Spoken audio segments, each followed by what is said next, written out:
नमस्कार, मैं हूं आपके साथ पलक शर्मा। आइए नजर डालते हैं फटाफट खबरों की ओर।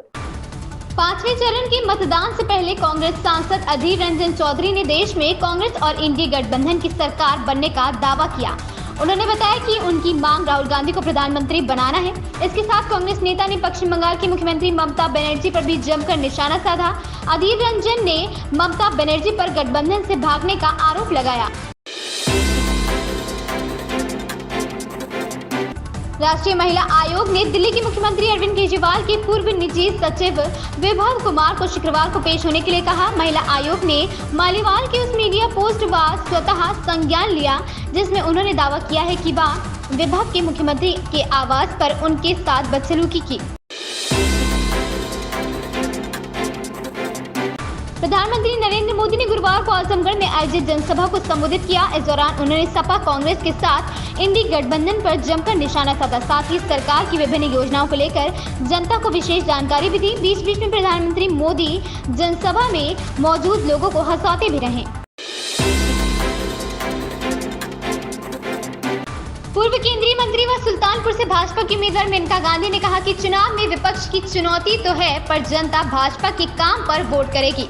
उन्होंने कहा कि जनता जो भी निर्णय लेगी वो सही होगा। उन्होंने कहा कि क्षेत्र में राम मंदिर कोई मुद्दा नहीं है, ये जनता के दिलों में है। जनता विकास के मुद्दे पर वोट देगी। उन्होंने कहा कि प्रधानमंत्री आवास योजना सहित कई नीतियों का जनता को सीधा लाभ मिला है। विपक्ष के लोग जातिवाद करने की कोशिश कर रहे हैं, लेकिन इसका कोई प्रभाव नहीं पड़ेगा। स्वाति मालीवाल से अभद्रता के मामले में बसपा प्रमुख मायावती ने कहा है कि महिलाओं की सुरक्षा, सम्मान और उत्पीड़न पर दोहरा मापदंड नहीं अपनाना चाहिए। उन्होंने कहा कि स्वाति मालीवाल के साथ अभद्रता के मामले में दोषी पर अब तक कार्रवाई नहीं होना गलत है। ऐसे में राज्यसभा के सभापति और महिला आयोग को भी इस घटना का संज्ञान लेना चाहिए। अखिलेश ने मंच से कहा कि पिछले 10 सालों में भाजपा सरकार ने बुंदेलखंड की जनता को लूटने का काम किया है। अब जनता भाजपा को रोकने का कार्य करेगी। अखिलेश ने कहा कि भाजपा ने यहां 60 लाख लोगों के भविष्य को अंधकार में डाल दिया है। अखिलेश ने कहा कि अगर अब भाजपा की सरकार आई तो अभी तो फौज की नौकरी 4 साल की हुई है। जम्मू कश्मीर नेशनल कॉन्फ्रेंस के उपाध्यक्ष अमर अब्दुल्ला ने कहा कि आप लोगों को ये अजीब नहीं लगता है कि जहां उनका भाजपा कोई उम्मीदवार नहीं है, जहां के चुनाव नहीं लड़ रहे हैं, वहां वे अमित शाह चुनावी अभियान छोड़कर 2 दिन के लिए आ रहे हैं। शायद ये इस बात का नतीजा है कि वे जान गए हैं कि श्रीनगर की सीट आगा रहुल्ला जीत गए हैं।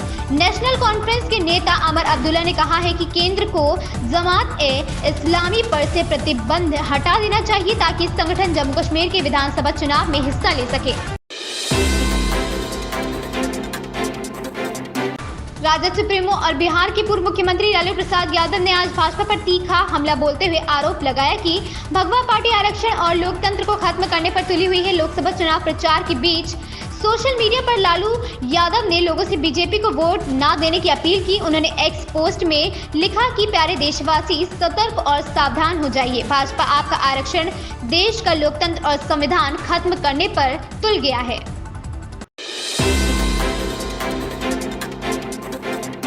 भीषण गर्मी के साथ लू के थपेड़ों ने लोगों का बुरा हाल कर दिया है। आग उगल रहे सूरज और लू के थपेड़ों के कारण बदन झुलस रहा है। बुधवार को जिले का अधिकतम तापमान 41 डिग्री सेल्सियस और न्यूनतम तापमान 26 डिग्री सेल्सियस रहा। दोपहर में सड़कों पर सन्नाटा पड़सा रहा। नगर के बाजारों में भी लोगों को सुबह से और शाम को खरीदारी के लिए पहुंच रहे हैं। मई का आधा महीना बीत चुका है। अब गर्मी लोगों को परेशान करने लगी है। मौसम विभाग ने तापमान लगातार ऊपर की ओर चढ़ने की संभावना भी जताई है।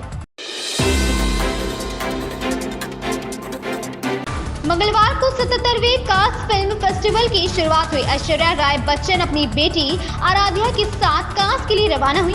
बीती रात ऐश्वर्या को बेटी के साथ मुंबई एयरपोर्ट पर देखा गया। ऐश्वर्या के हाथ में प्लास्टर देख सोशल मीडिया पर उनके फैंस दुखी हो रहे हैं और दुख जाहिर कर रहे हैं। उनके दाएं हाथ में आर्म स्लिंग बंधी हुई थी।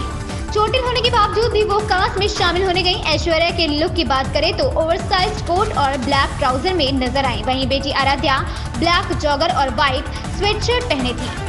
इन खबरों में बस इतना ही। बने रहे हमारे साथ।